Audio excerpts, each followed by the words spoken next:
Hi friends, welcome. Good morning. Myself Vipul Patel on behalf of Merchant Engineering College Electrical Department. બરોબર, આપણે 7મા સેમેસ્ટરમાં ICPS સબ્જેક્ટમાં power system stability છઠ્ઠા નંબરનું ચેપ્ટરમાં થોડા લેક્ચરો જોયા છે. હજુ જે કંઈ ટોપિકો બાકી છે એના બાકીના લેક્ચરો જોઈશું. આજનો આપણો ટોપિક છે power angle equation for non salient pole machine. Okay, તો power angle curve non salient pole machine માટે કેવું હોઈ શકે. બરાબર, આ થિયરી બહુ મોસ્ટ આઈએમપી નથી પણ આપણે સિલેબસમાં છે એટલે કવર કરી દઈએ છીએ. The simplest method for synchronous generator is that constant voltage behind the impedance. This model is called the classical model and can be used for cylindrical rotor અથવા નોન સેલિયન્ટ પોલ, એટલે કે non salient pole અને cylindrical rotor, જે cylindrical type હોય છે એ સેલિયન્ટ અને non સેલિયન્ટ બંને. બરાબર, શું શું વસ્તુ છે આગળ તમે મશીનમાં ને બધા સબ્જેક્ટોમાં જોઈ ગયા છે. Practically all high-speed turbo alternator are of cylindrical rotor construction when the physical air gap around the periphery of the rotor is uniform. એટલે શું કહેવાય છે, મોટાભાગના જે હાઈ સ્પીડ ટર્બો અલ્ટરનેટર હોય એ કેવા હોય, સિલિન્ડ્રિકલ ટાઈપ રોટર કન્સ્ટ્રક્શન હોય, અથવા એનું સેલિયન્ટ અથવા નોન સેલિયન્ટમાંથી કેવું હશે, સિલિન્ડ્રિકલ એટલે કેવું થશે, non salient pole. When physical air gap around behind the periphery is uniform, એટલે એમાં જે ફિઝિકલી એર ગેપ હોય એ કેવી હોય, બધામાં યુનિફોર્મ હોય. જો એ યુનિફોર્મ ના હોય તો શું થાય કે ફ્લક્સ એનું જુદું જુદું એર ગેપમાં ઇવન ડિસ્ટ્રીબ્યુશન ના થાય. Okay, this type of generator has approximately equal magnetic reluctance regardless the angular position of the rotor with respect to armature EMF. એટલે શું કહે છે કે આ ટાઈપના જનરેટરમાં યુનિફોર્મ એર ગેપ હોવાના લીધે શું થશે કે મેગ્નેટિક રિલેક્ટન્સ કેવો થશે, યુનિફોર્મ થશે. એના લીધે એમએમએફ પણ આપણને કેવું મળશે, યુનિફોર્મ મળશે.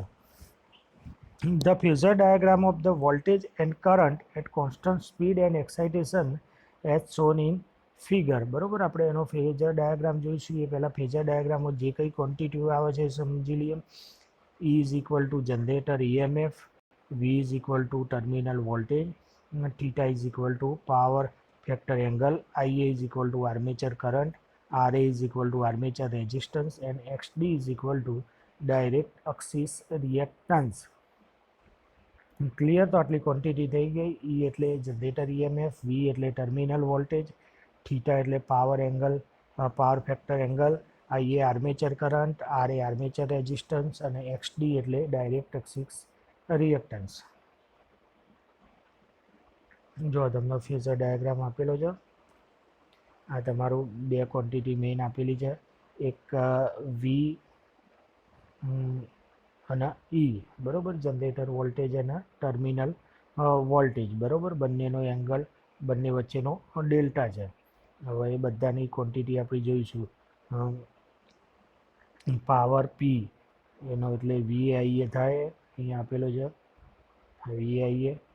પછી V અને IA એના વચ્ચેનો જો એંગલ હોય શું થશે, થીટા. આપણને અહીંયા આપેલો છે બંનેનો એંગલ થીટા. ક્લિયર? તો આ બે ફેઝર ડાયાગ્રામ થઈ ગયા. તો આ બંનેના જે કનેક્ટ થાય એ શું થશે, IAXD. ક્લિયર? બરાબર, તો આખા ફેઝર ડાયાગ્રામ ઉપરથી આપણે equation non salient pole machine માટે ડિરાઈવ કરીશું. The power output of generator is given by the real part of E into IA. Power P is equal to VI થાય. તો આર્મેચરની વાત કરીએ તો એનો EMF અથવા જનરેટર વોલ્ટેજ E અને IA એટલે આર્મેચર કરંટ. ક્લિયર? આ થઈ ગયું, અહીંયા આપેલો છે E ઇન્ટુ IA. તો IA બરાબર શું થશે, બેઝિક આપણું equation I is equal to V by I. તો એમાં આપણે બધા જનરેટર વોલ્ટેજ અને ટર્મિનલ વોલ્ટેજ બંનેનું વર્ણન કરીશું. E at angle delta minus V at angle 0. Clear? અને રેઝિસ્ટન્સ આપણો RA into XD. Armature resistance અને ડાયરેક્ટ એક્સિસ રિએક્ટન્સ એ બંનેનો ઇક્વલ થઈ શકે, પણ આપણે આ ટ્રાન્સમિશન લાઇનમાં આપણે રેઝિસ્ટન્સ નિગ્લેક્ટ કરીએ છીએ સ્મોલ વેલ્યુ હોય એટલે. નેગ્લેક્ટિંગ ધ આર્મેચર રેઝિસ્ટન્સ આર એ, બરોબર. તો આર એ નિગ્લેક્ટ કરીએ તો શું થાય? I A is equal to E at angle delta minus V at angle 0 upon J into X D. E at angle delta minus V at angle 0 J into X D, બરોબર. હવે બંનેનું real અને imaginary part જોઈએ.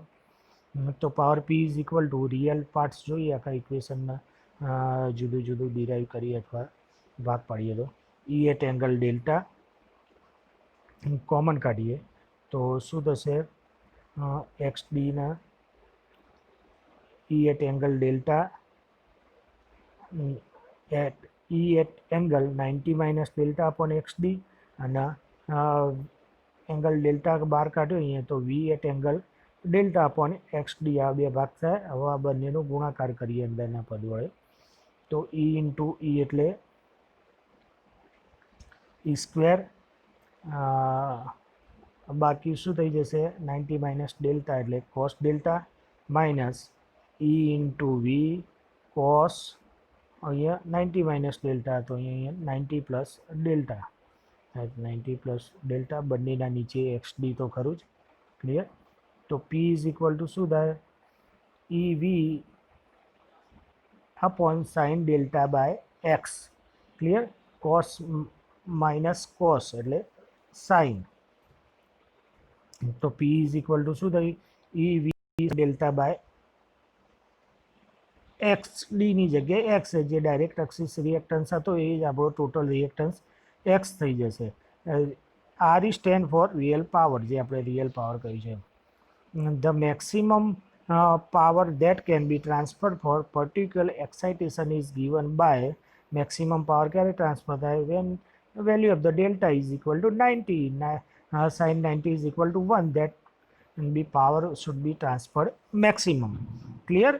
So here we can see the theory of the power angle equation of non-salient pole. તો એનો phasor diagram જોયો. Phasor ડાયાગ્રામની શરૂઆત આપણે ટર્મિનલ વોલ્ટેજ અને જનરેટેડ ઈએમએફ ઈથી કરી, બરાબર. તો ઈ અને વી વચ્ચેનો બંનેનો એંગલ શું હતો? ડેલ્ટા હતો, જે આપણે જોયો, બરાબર. પછી વીના આગળ પાવર આઉટપુટ શું થશે? પી ઇઝ ઇક્વલ ટુ આઈઆરએ, એનો ડ્રોપ થશે. શું થશે? આઈઆરએ એનો ડ્રોપ થશે. આઈઆરએ ક્લિયર? વી અને આઈ વચ્ચેનો એંગલ આઈએ થશે, એનો થીટા થાય. ઓકે, આ ડ્રોપ થયો આઈઆરએ. પછી જો એક્સાઇટેશન કરીએ તો એનો જે ડાયરેક્ટ એક્સિસ રિએક્ટન્સ આગળનો ડ્રોપ શું થશે? આઈએ ઇન્ટુ એક્સ ડી. ક્લિયર? તો એનો ડ્રોપ થયો. આ પ્રમાણે આખું એનું ફેઝર ડાયાગ્રામ થયો. ફેઝર ડાયાગ્રામ ઉપરથી આપણે પાવર આઉટપુટ લીધું આઈઆરએ, એમાંથી પી ઇઝ ઇક્વલ ટુ વીઆઈ મુજબ આઈએ વી બાય આર મુજબ આ ઇક્વેશન મૂક્યું. ટર્મિનલ વોલ્ટેજ અને જનરેટર ઈએમએફ આર એ એટલે આર્મેચર રેઝિસ્ટન્સ એકદમ સ્મોલ વેલ્યુ હોય એને નિગ્લેક્ટ કરી, પછી એના બે ભાગ પાડ્યા, રિયલ અને ઇમેજનરી પાર્ટ.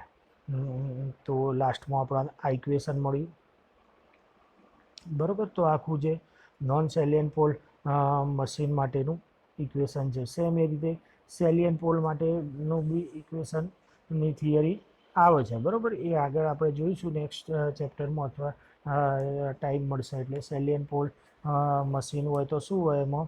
આમાં જેમ ડાયરેક્ટ એક્સિસ હતી એ રીતે એમાં શું હોય? ડાયરેક્ટ અને ક્વોડ્રેટ એક્સિસ બંને અક્ષ આપેલો હોય, તો એ પ્રમાણે બંનેના રિએક્ટન્સ જુદા થશે. ઇક્વેશન તો સેમ જ આવશે.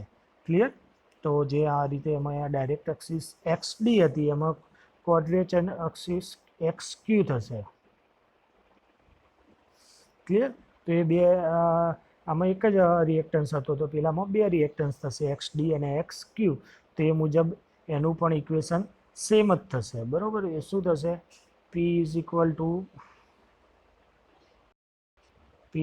Two mod of E mod of V upon X into sine delta, બરાબર. આ ઇક્વેશન બધાનું સેમ જ થશે. પહેલાંમાં ખાલી ડિફરન્સ શું પડશે, અક્સિસનો. સેલિયન પોલ મશીન હોય તો કેવું હોય, નોન સેલિયન પોલ હોય, સિલિન્ડ્રિકલ ટાઈપ હોય આખું, અને સેલિયન પોલનો આકાર કેવો હોય, જો તમને ડ્રો કરીને હું થોડું બતાવું છું, બરાબર. આવું હોય, આવું ટાઈપ્સ હોય ને એને શું કહેવાય, હા, સેલિયન પોલ મશીન. એટલે ઉપર આખું જે એને બે એક્સિસ પાસ થતી હોય, આમ અને આમ, બરાબર. તો આ કેવું થશે, એની ડાયરેક્ટ એક્સિસ અથવા એક્સ ડી થશે, અને આ કેવી થશે, એક્સ ક્યુ, બરાબર. તો આટલો જ ફરક હોય સેલિયન પોલ અને નોન પોલમાં. ક્લિયર. તો એ મુજબ તમે સેલિયન પોલનું પણ આ રીતે ઇક્વેશન ડિરાઈવ કરી શકો છો. Okay, thank you. તો નેક્સ્ટ લેક્ચરમાં આગળ જોઈશું.